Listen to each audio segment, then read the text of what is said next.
The halls of the United States Congress often serve as the ultimate theater for constitutional tension, where the abstract principles of law collide with the cold realities of political loyalty. During a high-stakes hearing before the Senate Armed Services Committee, Senator Tammy Duckworth engaged in a piercing interrogation of Francis Donovan, a Pentagon nominee whose responses would ignite a national conversation on military ethics.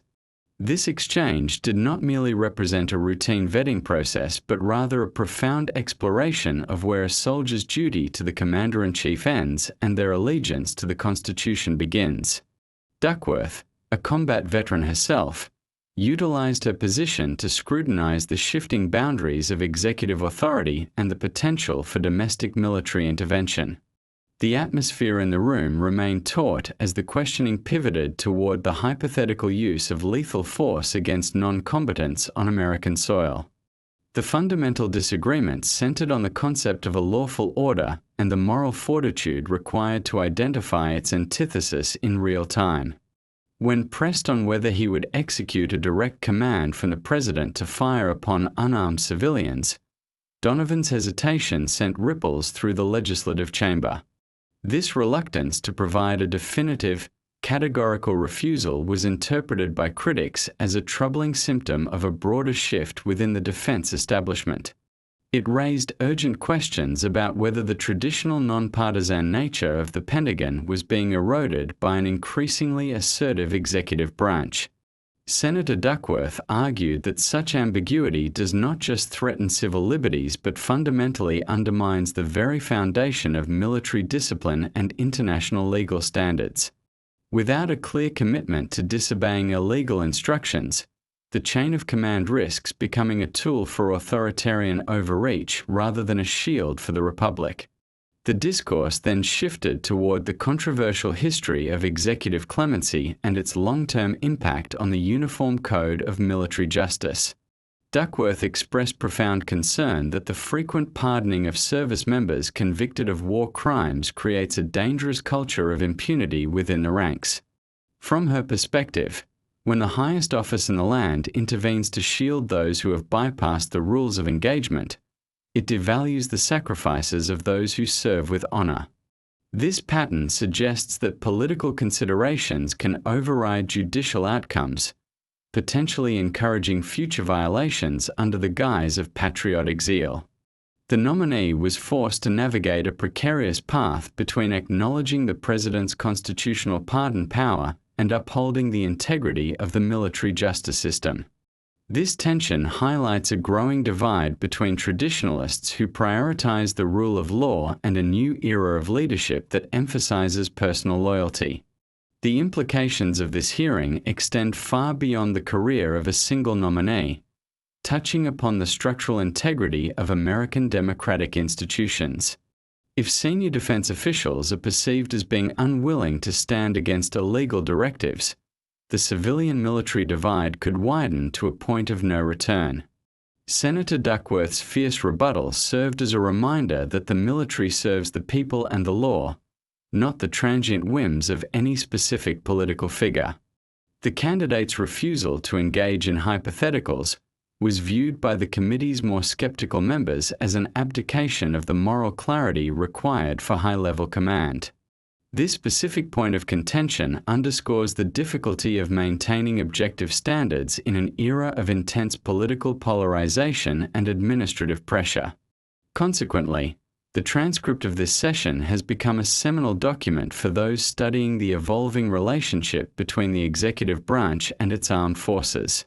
As the debate progressed, it became clear that the erosion of norms within the Pentagon is a primary concern for veteran lawmakers who understand the weight of a uniform. The argument presented by the senator suggested that a lawless culture at the top inevitably trickles down to the youngest private on the front lines. If the leadership does not demonstrate an unwavering commitment to international treaties and domestic statutes, the moral compass of the entire organization begins to spin aimlessly. The discussion regarding the shooting of unarmed civilians served as a grim litmus test for the nominee's personal and professional ethics. By failing to provide a clear no, The candidate inadvertently fueled fears that the military could be repurposed for domestic political suppression. This highlights the inherent fragility of the democratic guardrails that rely on the individual character of those in power to function effectively. The intellectual battlefield of the Senate Armed Services Committee session eventually shifted toward the historical precedents that define the modern American military identity. Senator Duckworth emphasized that the refusal to carry out an unlawful order is not merely an option but a mandatory requirement under the law of armed conflict. This principle was forged in the fires of the 20th century's greatest tragedies to ensure that just following orders would never again be a valid defense. When a nominee hesitates to affirm this basic tenet, it calls into question the continuity of decades of rigorous officer training and institutional wisdom. The tension in the room reached a crescendo as the discussion touched upon the specific legal frameworks that prevent the military from being used as a domestic police force. Without these boundaries, the distinction between a constitutional republic and a military junta begins to blur in the eyes of the public. The debate further scrutinized the Posse Comitatus Act of 1878, which generally prohibits the use of federal military personnel to enforce domestic policies. Senator Duckworth's line of questioning sought to determine if the nominee viewed this act as a flexible guideline or an unbreakable pillar of American law. The nominee's evasive maneuvers suggested a preference for executive discretion over statutory limitations, a stance that deeply unsettled those committed to civil oversight. This legal friction is not just academic. It has direct consequences for how soldiers perceive their roles when deployed near civilian populations. If the leadership suggests that domestic laws can be bypassed during times of perceived crisis, the threshold for internal conflict drops significantly. The senator argued that such an outlook creates a vacuum of accountability that could be exploited by any administration seeking to bypass democratic norms. Furthermore, the conversation pivoted to the psychological impact that executive pardons have on the collective morale of the United States Armed Forces. When individuals convicted of heinous acts are elevated to the status of heroes by political figures, the internal justice system suffers a blow to its credibility. This phenomenon creates a dual-track system of justice where political alignment might offer a path to leniency that the law does not provide. Duckworth pointed out that this environment discourages whistleblowers and principled officers from reporting misconduct within their own units for fear of political retaliation. The erosion of this internal policing mechanism is perhaps the most dangerous consequence of the lawless culture she described during her rebuttal. It transforms a professional fighting force into a collection of factions whose loyalty is divided between their code of conduct and their political patrons. The nominee's defense of the executive branch's broad powers often relied on the necessity of flexibility in unpredictable national security environments. However, the counterargument presented by the committee was that flexibility should never serve as a Trojan horse for the violation of basic human rights. The specific example of engagement with unarmed civilians serves as the ultimate moral boundary that defines a civilized military organization. By refusing to draw a hard line, the candidate inadvertently signaled that even the most egregious violations are subject to situational interpretation. This lack of moral clarity is what Senator Duckworth identified as a systemic threat to the integrity of the Department of Defense. It suggests that the institutional memory of the military is being rewritten to accommodate a more personalized and less principled form of command. As the testimony continued, the focus sharpened on the international ramifications of American military officials appearing to waffle on the rules of war. The United States has long positioned itself as a global leader in the promotion of human rights and the international rule of law. If its own leaders cannot unequivocally condemn the hypothetical killing of non-combatants, its ability to hold other nations accountable is completely extinguished. This loss of moral authority has tangible effects on foreign policy, making it harder to build alliances and maintain international cooperation. Duckworth's critique was therefore not just about domestic politics but about the survival of the American image on the world stage. She suggested that a Pentagon leadership that values political loyalty over international law is a leadership that invites global instability and diminishes national security. The nominee's strategic ambiguity was likely intended to avoid clashing with the administration that appointed him, yet it created a significant trust gap with the legislature. This gap highlights the fundamental flaw in a system where political appointments can sometimes prioritize ideological purity over professional expertise and constitutional adherence. The senator's interrogation was a masterclass in exposing how political pressure can silence the conscience of even the most seasoned military veterans.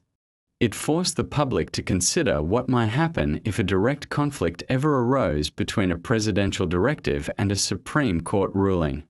The nominee's responses provided little comfort to those who believe that the military must remain the ultimate neutral guardian of the democratic process. Instead, the session painted a picture of a defense establishment that is increasingly being pulled into the gravity of partisan warfare. In analyzing the culture of lawlessness mentioned by the senator, one must look at the cumulative effect of small deviations from established norms. Each instance of bypassed protocol or ignored regulation serves as a building block for a system that eventually recognizes no authority but its own. The defense of the nominee often centered on the idea that the president, as commander-in-chief, possesses an inherent authority that transcends legislative micromanagement. However, the American system of checks and balances was specifically designed to prevent any single branch from exerting such unchecked influence over the instruments of violence. Duckworth's insistence on direct answers was an attempt to reassert the role of Congress in defining the ethical boundaries of military service. The nominee's failure to comply with this expectation of transparency only served to deepen the suspicion that the Pentagon's traditional values were under siege. The role of a Pentagon official is to provide candid, unvarnished advice to the civilian leadership, regardless of whether that advice is politically convenient. When a candidate for such a role appears more concerned with political survival than with legal truth, the entire advisory structure of the government begins to fail. This leads to a situation where the president only hears what they want to hear, creating a dangerous feedback loop of unchecked ambition. Senator Duckworth's concern about the lawless culture refers to this breakdown of honest communication and the rise of a yes-man mentality in the upper echelons of the military. This shift is particularly alarming given the immense power that modern military technology places in the hands of those who command it. The absence of a strong, independent moral voice at the top could lead to catastrophic errors in judgment with global consequences. Finally, the hearing served as a somber reminder of the individual responsibility that every service member carries from the moment they take their oath. That oath is not a contract with a person or a party, but a sacred vow to protect the Constitution against all enemies, foreign and domestic. When political leaders attempt to redefine enemies to include domestic critics or unarmed civilians, the oath becomes the final line of defense for the Republic. Senator Duckworth's interrogation of Francis Donovan was, at its heart, an attempt to reinforce that line before it is permanently erased by political expediency. The outcome of such hearings determines the character of the men and women who will lead the nation through its most difficult trials.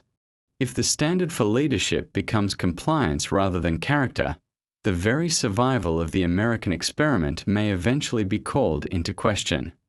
The public reaction to the testimony of Francis Donovan acted as a mirror reflecting the deep ideological fissures within the American body politic. While some observers viewed Senator Duckworth's line of questioning as an essential defense of democratic norms, others interpreted it as a partisan attempt to trap a qualified public servant. This divergence in perception highlights the difficulty of having a neutral conversation about military ethics in a hyperpolarized media environment. Traditional news outlets focused heavily on the constitutional implications of the candidate's silence regarding the shooting of unarmed civilians. Meanwhile, alternative media platforms often frame the exchange as a confrontation between a bureaucratic deep state and an administration trying to reassert civilian control. This fragmentation of the narrative ensures that the fundamental lessons of the hearing often lost in a sea of political spin and outrage. The role of social media in amplifying specific segments of the hearing cannot be understated in its impact on public consciousness.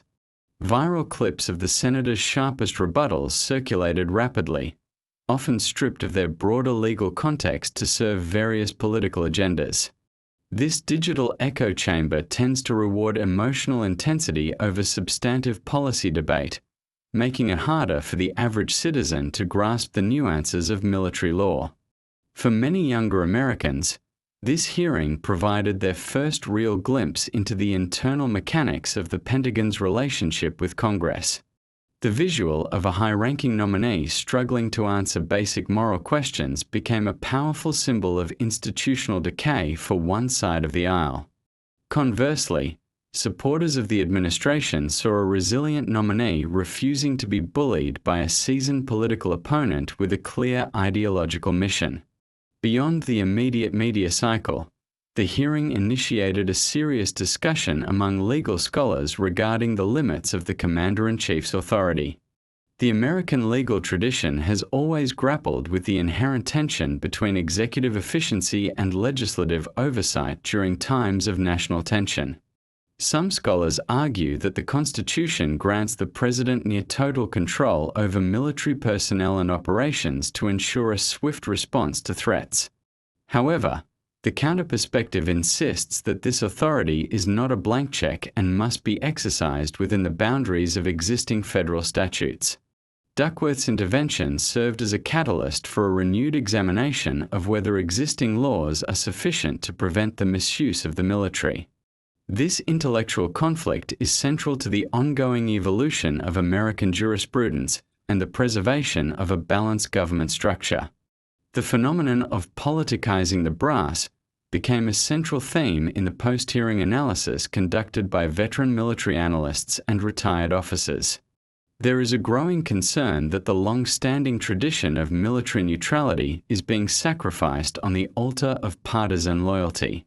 When nominees feel pressured to align their legal interpretations with the political desires of the White House, the quality of military advice inevitably suffers.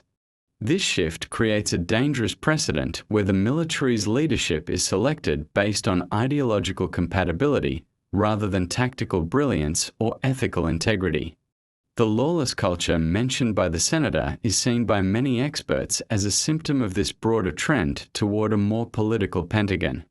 If left unaddressed, this could lead to a future where the military is viewed as just another partisan agency rather than a national institution.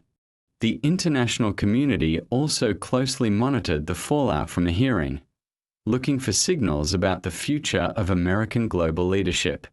Allied nations, particularly those in NATO, rely on the stability and predictability of the American defense establishment to maintain collective security. The appearance of internal discord and a potential shift away from international legal norms can cause significant anxiety among America's closest partners. If the United States appears to be wavering on its commitment to the laws of war, it provides cover for authoritarian regimes to justify their own violations. This global dimension adds another layer of complexity to what might otherwise be seen as a purely domestic political dispute. The credibility of the American word abroad is inextricably linked to the integrity of its constitutional processes at home. As the debate moved into the halls of academia, historians began to draw parallels between this hearing and other pivotal moments in American history. They pointed to the civil-military crises of the past, such as the dismissal of General MacArthur during the Korean War, to provide context for the current friction. These historical comparisons suggest that while the current tensions are high, the American system has survived similar challenges before through the strength of its institutions. However, the unique challenge of the modern era is the speed with which misinformation can distort the public's understanding of these critical issues. The senator's insistence on a rule of law culture is an attempt to anchor the military in its historical foundations despite the shifting winds of contemporary politics. Whether this effort will be successful depends largely on the courage of individual leaders to prioritize their oath over their careers. The concept of accountability was frequently invoked by both sides during the public discourse following the Donovan testimony. For the senator and her supporters, accountability meant ensuring that no official, regardless of rank, is above the law or immune from legislative scrutiny. For the nominee's defenders, it meant the president's right to hold his subordinates accountable to his own policy vision without interference from the legislative branch. This fundamental disagreement over the source and nature of accountability lies at the heart of the current constitutional crisis. It forces a confrontation between the traditional view of a bureaucratic meritocracy and a more populist view of executive power.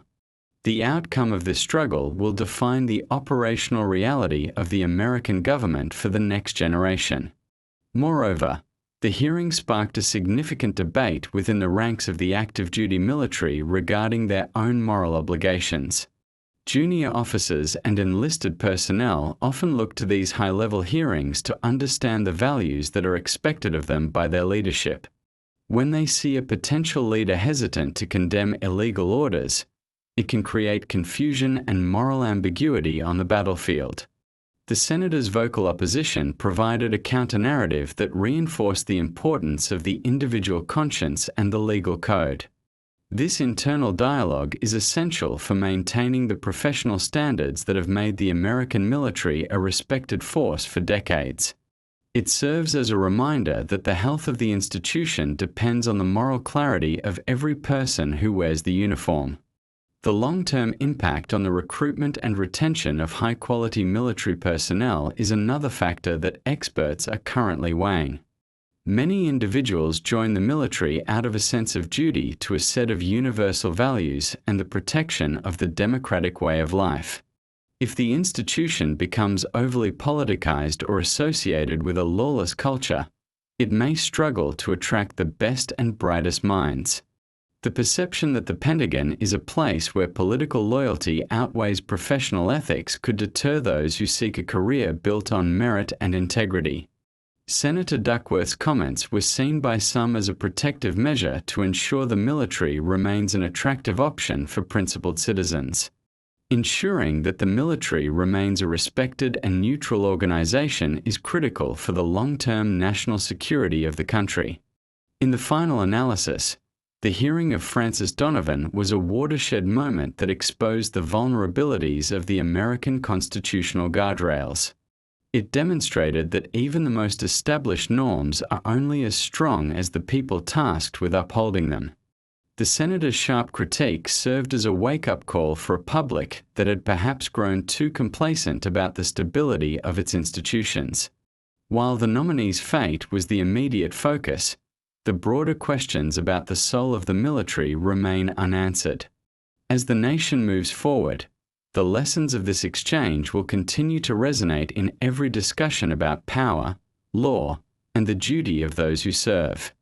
The pursuit of a culture rooted in law remains a constant and necessary struggle in the ongoing American story.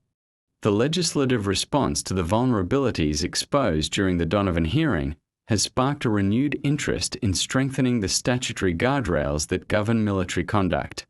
Many lawmakers have begun to propose amendments to the Insurrection Act to ensure that no single executive can unilaterally deploy troops against domestic protesters without significant judicial or legislative check. These proposed changes aim to clarify the definition of a national emergency and limit the duration of such deployments unless explicitly authorized by Congress. Senator Duckworth's interrogation served as the primary catalyst for this legislative push, highlighting the danger of relying solely on the personal character of a nominee. By codifying these restrictions into law, the government seeks to insulate the military from the shifting tides of political ambition and executive overreach. This movement represents a return to the foundational belief that a standing army must always be subject to the collective will of the people's representatives. The importance of the Senate's advice and consent role has never been more apparent than in the aftermath of this contentious confirmation process.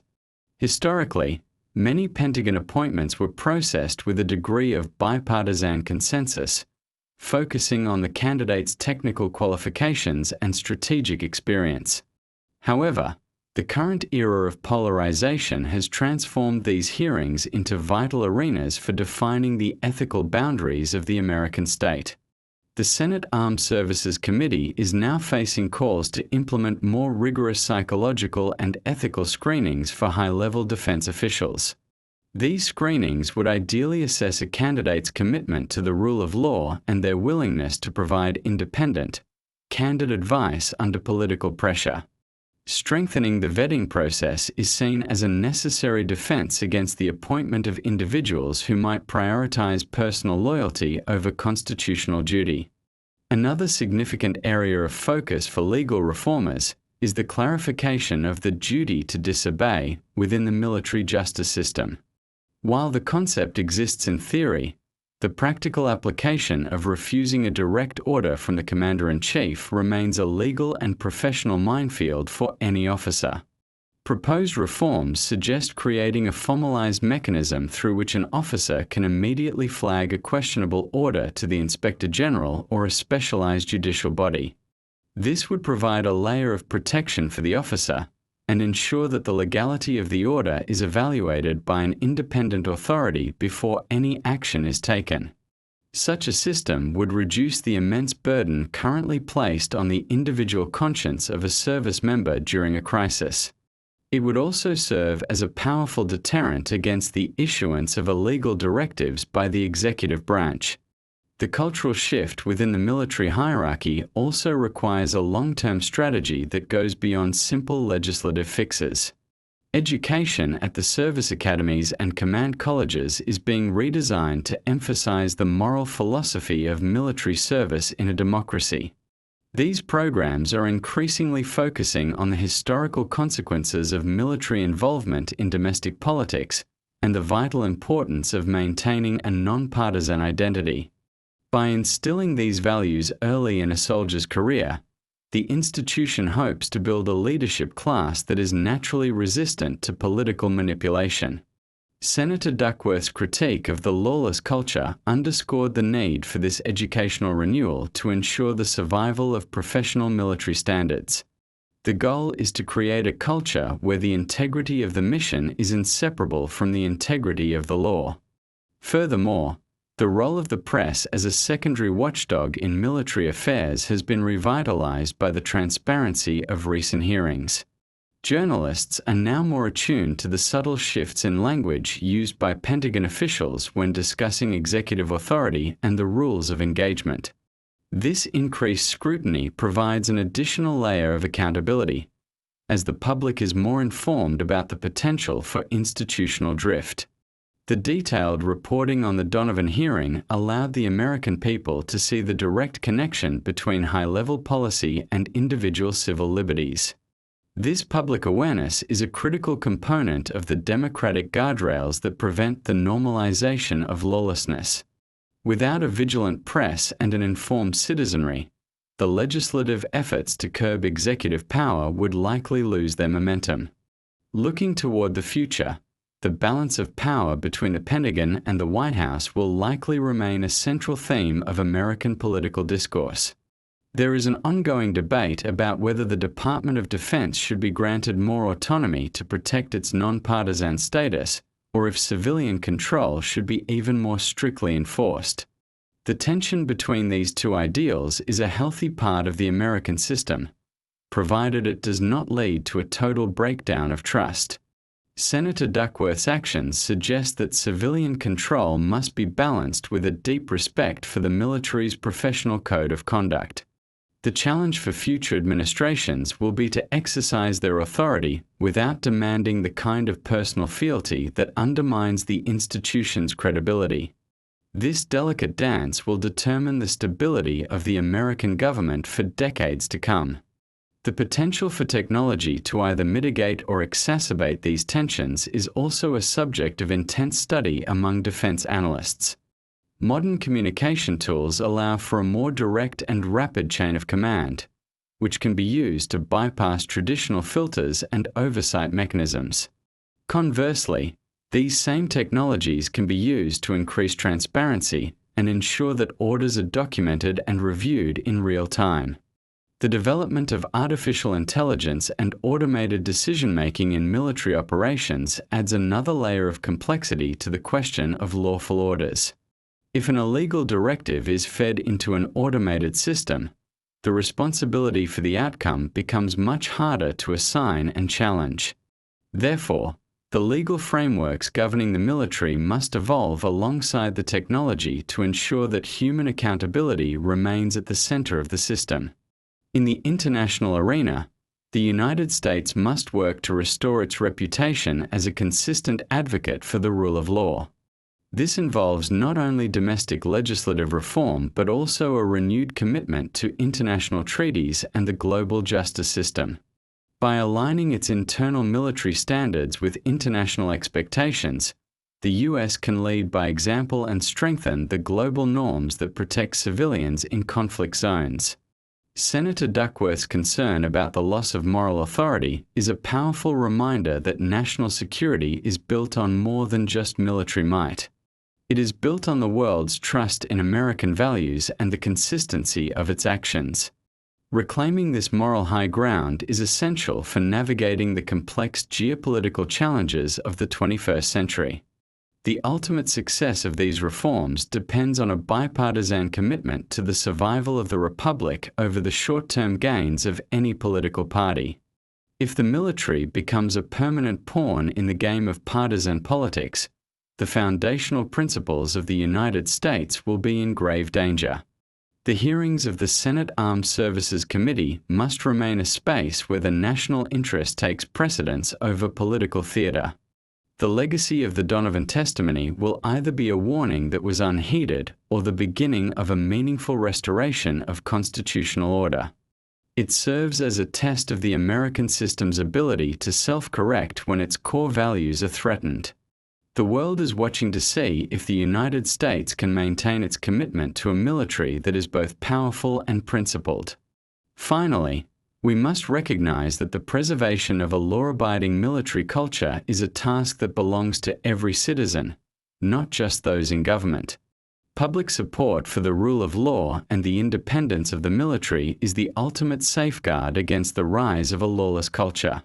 By demanding transparency and accountability from their elected officials, citizens can ensure that the lessons of the Donovan hearing are never forgotten. The ongoing dialogue between the people and their government is the lifeblood of a functioning democracy. As the nation moves forward, the commitment to a military that serves the law and the Constitution remains our most important defense. The path toward a more perfect union requires a military that reflects the highest ideals of the people it is sworn to protect. The final synthesis of the Francis Donovan hearing necessitates a profound reflection on the fragile nature of the social contract between the American people and those who wield the instruments of state violence. Throughout this exhaustive examination, it has become evident that the lawless culture Senator Duckworth feared is not a sudden eruption but a gradual accumulation of neglected norms and compromised ethics. The integrity of the military is the bedrock upon which the entire structure of a constitutional republic rests, providing the stability necessary for political discourse to flourish without the shadow of coercion. When the boundaries between partisan loyalty and professional duty become porous, the very definition of a citizen soldier undergoes a dangerous transformation. This transformation threatens to turn the military into an extension of the executive's personal will rather than a neutral guardian of the nation's democratic heritage. Therefore, the resolution of this tension requires more than just legislative fixes. It demands a cultural recommitment to the fundamental values that have historically defined the American officer corps. The concept of moral courage emerged as the invisible protagonist in the drama that unfolded within the Senate Armed Services Committee. Moral courage is the internal fortitude required to say no when the weight of the entire political establishment is demanding a yes. During the hearing, the nominee struggled to provide definitive answers on illegal orders highlighted a potential vacuum of this essential quality in the upper echelons of leadership. Senator Duckworth's insistence on clarity was an attempt to breathe life back into the idea that individual conscience must remain the ultimate arbiter of action. Without leaders who possess the backbone to prioritize the law over their own career advancement, the guardrails of the Constitution are merely ink on parchment. This emphasizes that the health of a democracy is less about the strength of its laws and more about the character of the people who execute them. As we project the consequences of this era into the future, we must consider the risk of institutional cynicism taking root within the rank and file.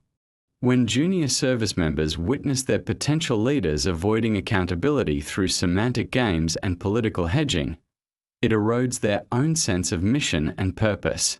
The military depends on a high level of trust, both vertically within the chain of command and horizontally between the military and the civilian public. If that trust is fractured by the perception of political bias, the operational effectiveness of the force is inevitably compromised. A cynical military is a dangerous military, as it is far more likely to look out for its own interests rather than the interests of the republic it serves. Rebuilding this trust will be the primary challenge for the next generation of defense planners and civil rights advocates alike. The global perception of American stability is another critical factor that cannot be overlooked in the wake of such a contentious confirmation process. Adversaries of democratic systems often point to internal friction and the blurring of legal lines as evidence that the American model is failing or hypocritical. When a high-ranking official appears unwilling to condemn the potential shooting of unarmed civilians, it provides a propaganda victory for regimes that routinely suppress their own populations. The United States cannot effectively champion human rights abroad if there is any doubt about its commitment to those same rights at home. This connection between domestic integrity and international influence is the cornerstone of soft power in the 21st century. Protecting the rule of law culture is therefore a vital component of a comprehensive national security strategy that extends far beyond the battlefield. Furthermore, the hearing underscored the necessity of maintaining a clear distinction between political dissent and national security threats. The hypothetical scenario of firing upon civilians is not merely a legal abstraction. It is a direct reflection of the fears that arise when the military is drawn into domestic political conflicts. Senator Duckworth's background as a combat veteran provided her with the unique moral authority to challenge the nominee on these life-and-death distinctions. Her questioning served as a shield for the thousands of soldiers who might one day find themselves in an impossible position between a direct order and their own moral compass. By forcing this discussion into the public record, she ensured that the duty to disobey remains a vibrant and essential part of the military's professional identity. This act of legislative oversight is one of the most powerful tools available to prevent the rise of authoritarianism within a democratic system. The evolution of the commander-in-chief role must also be scrutinized as the nation moves forward from this historical inflection point. While the president requires the authority to act decisively in defense of the nation, this power was never intended to be absolute or detached from the law. The Donovan hearing revealed a growing trend toward an expansive interpretation of executive power that seeks to marginalize the role of the other branches of government. This trend toward unitary executive theory places an immense amount of pressure on the military to become a tool for domestic policy implementation. The response from Congress must be to reassert its own constitutional role in the governance of the armed forces through consistent and rigorous oversight. A balanced government is the only way to ensure that the military remains the servant of the law rather than the servant of a single leader. In addition to legislative and cultural shifts, the role of the individual citizen in safeguarding the military's neutrality cannot be overstated. The public must remain vigilant and informed about the people who are being considered for high-level positions of power. By supporting leaders who demonstrate a clear commitment to constitutional principles over partisan agendas, the electorate acts as the final check on institutional decay. The Donovan hearing should serve as an educational tool for the public to understand the complexities and the high stakes of military appointments. It reminds us that democracy is not a spectator sport and requires constant participation and scrutiny to survive. The more the public understands the significance of these hearings, the more pressure there will be on officials to act with integrity and transparency. Ultimately, the transcript of the exchange between Senator Duckworth and Francis Donovan will stand as a testament to the enduring struggle between power and principle. It highlights the reality that no institution is immune to the pressures of political polarization, and that the preservation of norms requires constant effort. The lawless culture that was debated is a ghost that will continue to haunt the halls of the Pentagon until a clear and unwavering commitment to the rule of law is restored. This commitment must be shared by the executive branch, the legislature, and the military leadership if the Republic is to remain secure. The lessons learned from this hearing provide a roadmap for navigating the difficult path ahead, emphasizing that there can be no true security without justice. We must hold fast to the belief that the law is the ultimate commander and that our allegiance must always be to the truth. As the nation reflects on these events, the legacy of this hearing will be defined by whether it leads to meaningful change or remains a footnote in a story of decline. The potential for the American system to self-correct is its greatest strength, but this correction is not automatic. It requires the active labor of principled individuals. Senator Duckworth's fierce defense of the military's code of conduct was a spark that has ignited a broader conversation about the soul of the nation. It is now up to the rest of the government and the American people to carry that torch forward and ensure that the light of the law never goes out. The path to a more perfect union is paved with the courage of those who refuse to remain silent in the face of injustice. The future of the American experiment depends on our collective ability to maintain a military that is both a sword for defense and a shield for the law. In conclusion, the tension between the constitutional oath and political pressure is a permanent feature of high-level public service, but it must never be allowed to break the system. The Donovan hearing was a warning shot, alerting the nation to the dangers of institutional drift and the erosion of the moral clarity required for command. By analyzing this event with a neutral yet critical eye, we can better understand the forces at play and the work that remains to be done. The pursuit of a transparent, accountable, and law-abiding defense establishment is a journey without an end, requiring vigilance in every generation. Let us hope that the clarity sought by Senator Duckworth becomes the standard by which all future leaders are judged. Only then can we ensure that the military remains the proud and principled protector of the American people and the Constitution they hold dear.